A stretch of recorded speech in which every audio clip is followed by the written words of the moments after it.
A instalación dunhas máquinas expendedoras no recheo portuario da Pobra abre unha nova polémica, neste caso do Concello que lle recrimina ao ente autonómico a autorización dada á empresa para poder instalar ali as máquinas, en plena beirarrúa, dificultando o tránsito dos peóns. O alcalde ten intención de trasladarlle unha queixa a Portos, a que se lle xuntará un informe da propia policía local, que desaconsella a súa instalación nese lugar. Non tiñamos nin coñecemento, nin fomos consultados, nin demos permiso.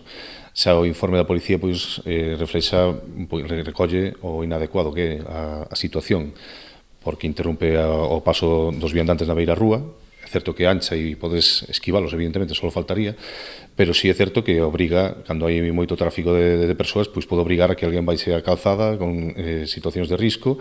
e o máis inaudito e grave desde o noso punto de vista é que interrompe pois o tránsito pensado para persoas invidentes, con as baldosas que están sinalizadas para que podan recoñecelas, pois queda completamente interrompido polas máquinas de vending. Eso é algo que non ten de ningún sentido desde o noso punto de vista.